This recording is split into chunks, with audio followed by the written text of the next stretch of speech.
You wouldn't build a house without a foundation, so why try to build a business without one? Grow your contracting business and grow your mind with Growth Mindset Monday. All right. Here we are. Welcome back to Mindset Monday. I'm your host, Garrett Bake, founder of Build Pro and the Build Pro community. So we're really excited to have you here. If you're live, you guys know the drill. Go ahead and drop your name, your business name, and where you're from, and we'll give you the good old shout out. Now, here's the funny thing, right? This weekend, I was hanging out with the kids and relaxing a little bit. And my son, of course, let's just be honest, what do teenagers do? They sleep in whenever possible. So he rolls out of bed about, 9:30, 10 o'clock and comes downstairs. He's got his hoodie on and he's got his sweatpants on. I'm like, what are you doing? He's like, Dad, it's cold. I'm like, no, it's not. It cooled off a little bit, but it's not cold, right? But yeah, the weather's changing, right? And at some point between football and weather, we like to call this the fall. But we're not there yet, right? We're not at the fall. But here's something crazy that happens, right? Some of the U.S., places like, Arizona, Texas, Florida, you guys in winter, you're not really friends, right? The winter comes sometimes, but not really, right? Work slows down, but not really. But for the rest of you, right, you northern states especially, even some of you guys in the middle, what happens in the winter, right? The weather changes. It gets colder. There's snow, right? There's freeze. There's all these different things that we like to say, affect business. But I want you to consider something, that there's actually something that affects your business more than the weather, more than where you're located, whether it's a small town or a big town, whether you have a 4-hour radius with which you serve or, 30 minutes, right? There's something bigger than that that's affecting your profit. And more than affecting your profit, it's stealing your profit. But before we get started on that, I do want to give a shout out to the folks who are here. We got Ground Fog with the hand wave. Welcome. Jitterbug Home Services, Logan out of Central Florida. Welcome, my friend. La Bendición Construction LLC out of Maryland. We got JL Wildcats Handyman out of, looks like Maryland as well.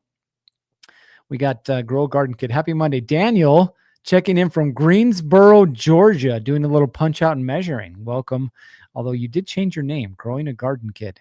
Hopefully not on your kids' YouTube channel.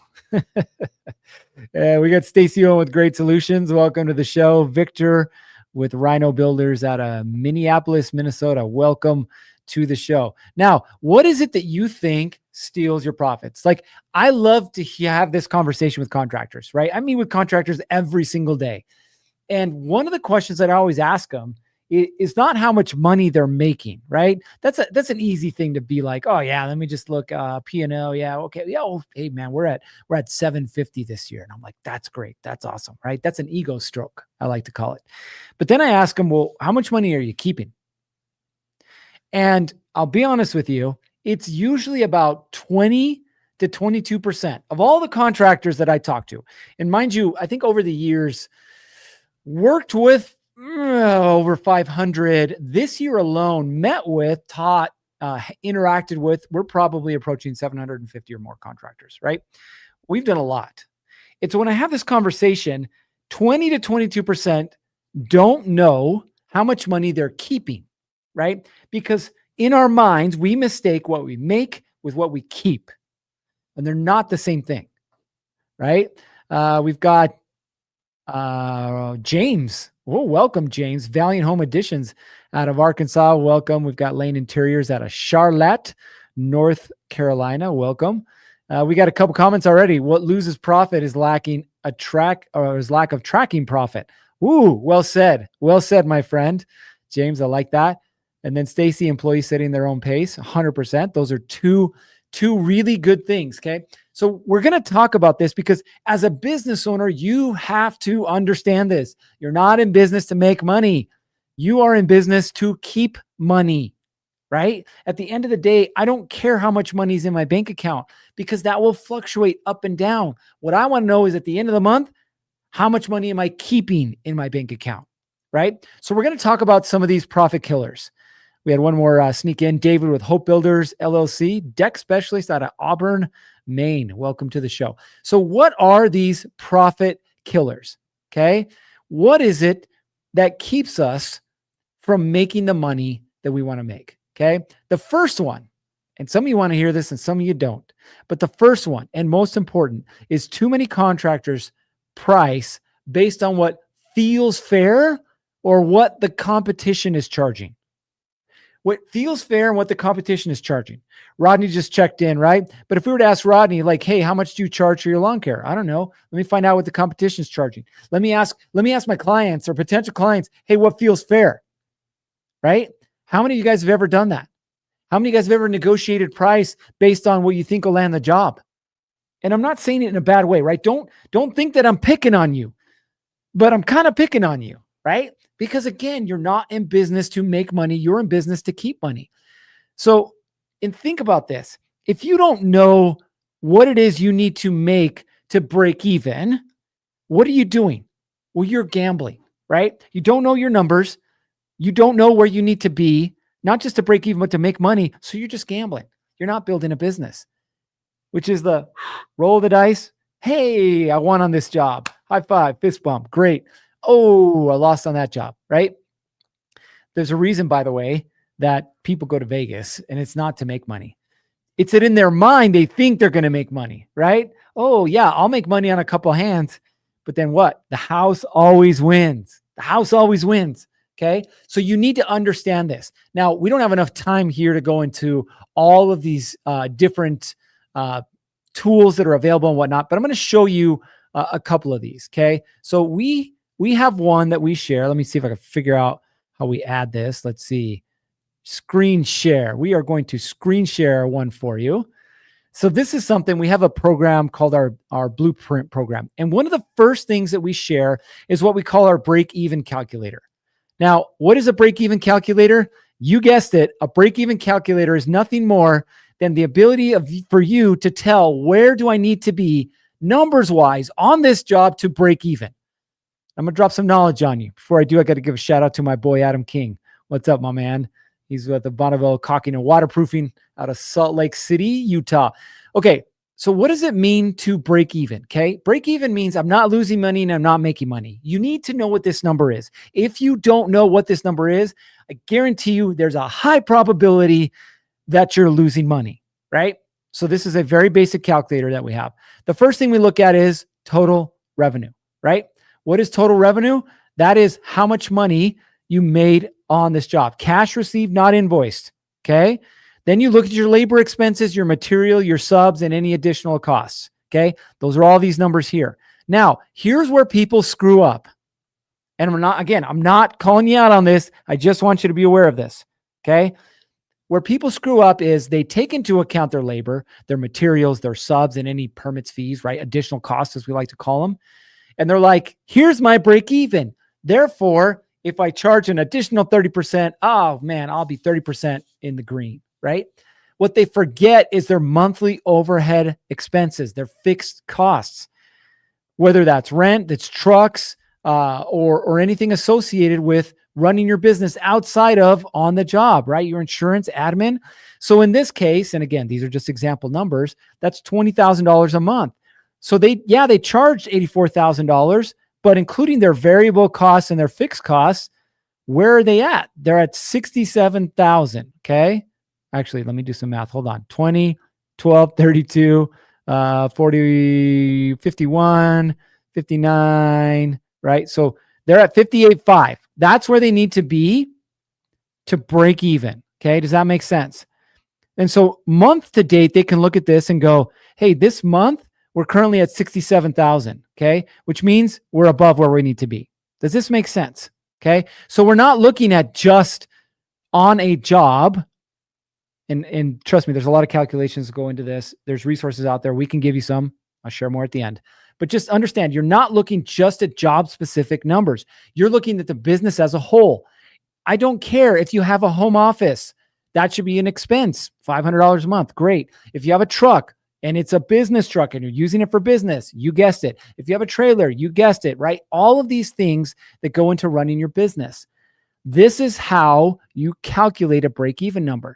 So if you want to know if you're making money or not, start to calculate your fixed expenses. Fair? We have a straggler here, Justin with All Works out of Cheyenne, Wyoming.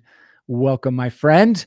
So that's the first thing, okay? The second thing, I had this little monster I created. So I do these CE classes. It's continuing education classes. It's for the Home Builders Association.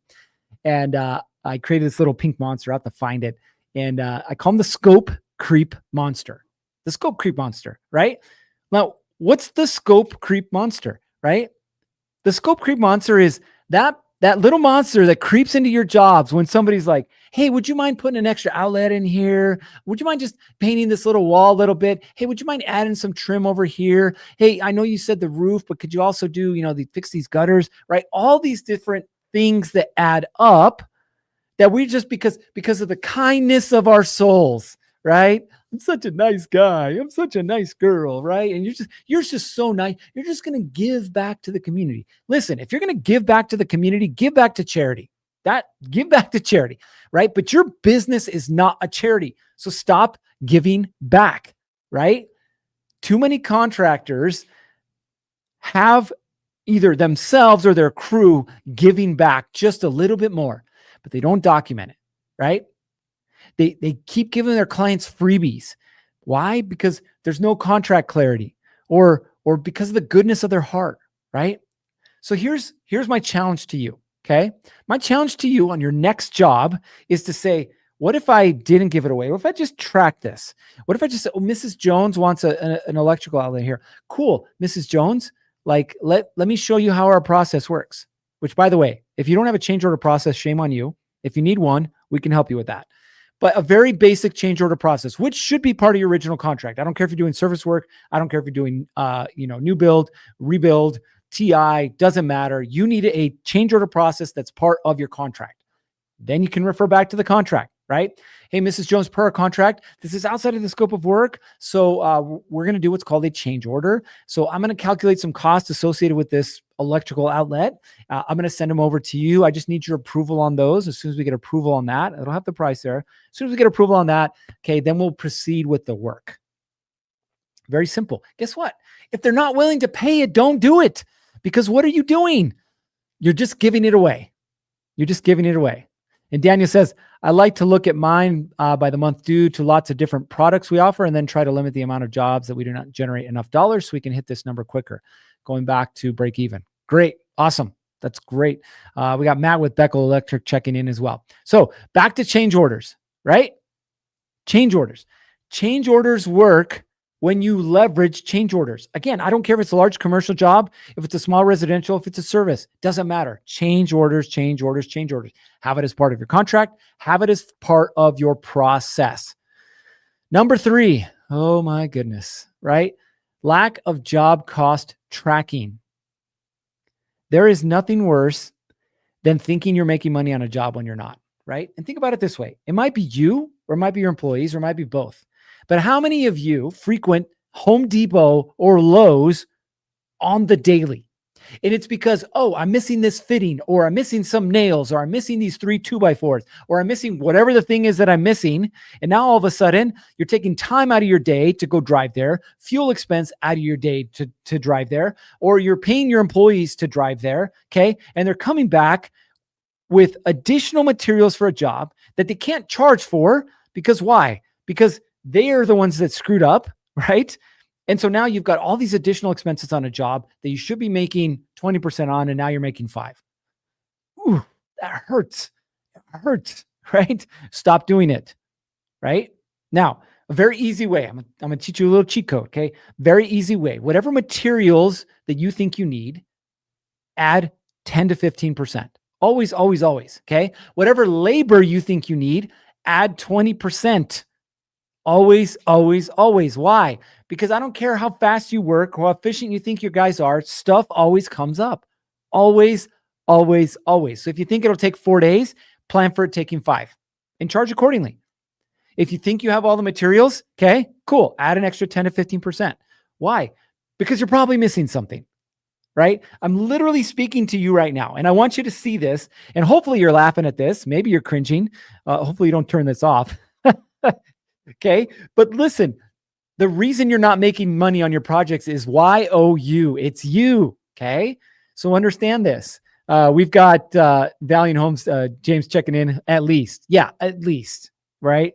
So the numbers that you choose are up to you, but I say at least, okay? We've got Shania here. What's up? From Isaac, Shania, Julie, and Bert in South Africa. They're still on their little vacation. Yes, I am a little jealous, but I'm glad you guys tuned in. So again, make sure that you're tracking your jobs. And if you realize that you're over on labor, there's a reason. It's because you're not anticipating for them to have that little buffer time, right? I would rather have the buffer time and cost built in and not need it than need it and not have it. Okay. The next thing, I think it was Stacy that brought this up. Poor crew efficiency, right? Your crew can swing hammers all day long, or they can turn wrenches, right? Or they can nail nails. Like they can do all this cool stuff all day long, but they're swinging at the wrong time, the wrong place. Like it's costing you. So think about this. How many of you have employees that don't work as fast as you? Should probably be all of you. How many of you have employees who take more breaks than you expect them to? How many of you have employees that when they don't know how to do something, wait for you to tell them how to do the thing, regardless if it's something that they should be doing day in and day out, regardless if it's something they've done for years, right? And so we look at this and say, well, it's poor crew efficiency. Naturally, what does our mind want to do? Our mind wants to crack the whip. By the way, my parents never had a whip. My dad had a belt. I think he only used it once. My mom, though, she called the Board of Education. It was a 1x3, 1x2. I don't remember. It was about 2.5 feet long. Let me tell you, when we weren't doing what we thought we were going to do, wham, right? I got it, right? Now, would we love to do that on the job site? Yeah, we would, right? Can we? No, you can't. Sorry. James again says, this was huge for us. We went full subs last year to combat it. Yeah, right? And now again, you might even experience this issue with subs. Right now, on one of our jobs, we're experiencing this, right? With a sub. He told us that he was going to take 2.5 weeks. We're now 3.5 weeks in, and he's still not done, right? Now, in our contract, we make sure that we have that document, and we actually don't pay additional for extra time that they weren't good at figuring out ahead of time, right? I got to put these comments on here. So Justin's like, Board of Education, brilliant. James is like, holes drilled for better speed. My mom didn't need more speed. She's Puerto Rican, bro. Like she got plenty of speed on that thing. So anyway, but we go back to this and we say, okay, employees or subs, why are they not performing at the level that we expect them to perform at? There are ways to combat this. Okay. So I'm going to give you a couple that you can leverage. Okay. The first one is daily huddles. Daily huddles. You would be amazed how many people show up in a job site and they have no clue what they're supposed to do, regardless of whether they were on the job site yesterday or for the last 2 months. Okay. No idea what to do. What's your job as the business owner? Make sure that they know exactly what needs to be done that day and how you expect it to be done. Takes 5 minutes, maybe 10 max, depending on how big it is. Okay. 5 to 10 minutes. Is that worth your peace and sanity? I would like to think so. The second thing, a job checklist. How many of you use a job checklist? By the way, this can be used for subs or employees. Hey, water heater. Here's the 8 steps involved in replacing a water heater. Make sure you check them all off, because if we got to come back, it's going to come out of your pocket, not ours. Pretty simple, right? When we have our scope of work for the jobs that we do, we literally list out the entire scope of work. Why? Because we want to make sure that whoever we're using, employees or subs, know exactly what needs to be done, and more importantly, how we expect it to be done. Now, for some of you, you've transitioned either with your employees or with your subs into, we've got Jitterbug says, we pay commission-based, easier as a handyman. That's great. And then Justin says, pay per the project is a must, right? So this is called piece rate, where basically you're paying for a type of work. So, hey, Mr., the 2 guys you got working for you, they're doing bathroom replacements, right? And it takes 2 days, right? The in and out baths, it takes 2 days, and you're paying the lead guy, $400, and you're paying his assistant $275, right? That's the rate. You have 2 days. This is what we're paying you for it. And if they get done faster, great. They're still getting the same amount, but now they can start on the next job, right? So they're motivated or incentivized by pay. right? You can do commission based only, 100%, right? So there's a lot of different options inside of here. Just understand that your job as the owner is to find out what works best for you in your particular business model and your particular market. Okay. The next thing, and this is the worst, okay? Overhead creep. So we talked about scope creep. What is overhead creep, right? This is when we just start to add things to the business that we're not even paying attention to, right? That could be a subscription to software. That could be extra vehicles. That could be you're paying rent on a building that you're not even using anymore, right? So all of these additional expenses, you're like, man, our jobs are dialed in. Why aren't we keeping more money in our bank account? Well, it's because all the things outside of the business keep growing, right? Overhead creep. So your job is to look at, again, once a month at minimum. You guys should have access to your P&L. Look at where your dollars are going and say, okay, am I investing my dollars where they need to be or not? Am I investing my dollars in places that are returning that investment or not? Right? Now, a super simple way to do this is subscriptions, right? And I'm not talking about your Netflix and your Amazon and your Disney Plus, but subscriptions for your business. Some of you have access to multiple CRMs right now that you're paying for. Why? Which one are you using? Or are you not using any of them, right? Some of you are paying for multiple insurances that you don't need to be paying for, right? Some of you are paying for vehicles that you don't use anymore. Some of you are paying for buildings that you don't use anymore, right? Or equipment. Like, figure out what you're paying for that you shouldn't be paying for anymore. Cut it, right? And this is something, again, once every 30 days, you just want to take a look at it and make sure that you're keeping track of things the right way. So again, for sake of today, the conversation is simple. Your job is not to make money. Your job is to keep money. And how do we keep money? Well, we talked about a few here, okay? And we'll recap them super quick. Number one, you have to bring math into the equation. When you're pricing, you have to price for profit, which means you have to know what your break even is.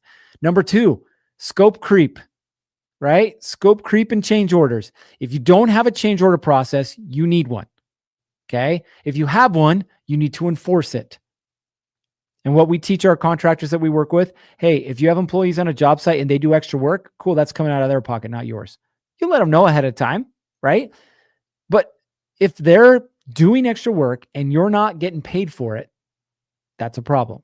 Okay. Number three, track your job costs. Okay. Make sure that you know where your dollars are going.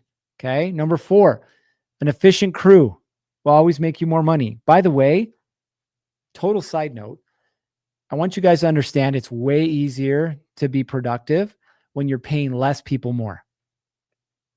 It's not about the amount of people. It's about the quality of the people.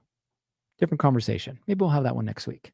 Okay. But make sure that your people are productive and find ways to make them productive, which might be, again, changing their pay, incentivizing their pay, right? But understand that your job is to make them productive. Your job is also to make sure that based on their productivity, you need to be calculating that out as far as project timeline and what you're charging to make sure that you're not losing money on jobs. And number five, job creep, right? Make sure that you're not paying for things that you shouldn't be paying for, right? Get rid of them. All right, listen, today is Monday. It's a new week. It's the middle of September. What are you going to do this week that's going to help you keep more money, right? You can drop it in the comments if you want. That's great. But I would much rather you have that conversation with yourself, maybe with your management team if you have some managers, right? But ultimately with your team and go, this is what we're going to do so that this week we keep more money, period, right? Every little thing helps. There's a contractor we work with. He's now empowering his project managers with a $200 per project budget. So he's got $200 to figure out how to make this thing go quicker, to figure out how to make the client happy, to maybe add a little thing that, wasn't included, but now they've built in that budget. He's got $200 per project, right? What's it going to be for you? What are you going to do this week to help you keep more dollars in your pocket? All right, enough of me chatting here. It's time for you to get after it. 3, 2, 1, off you go.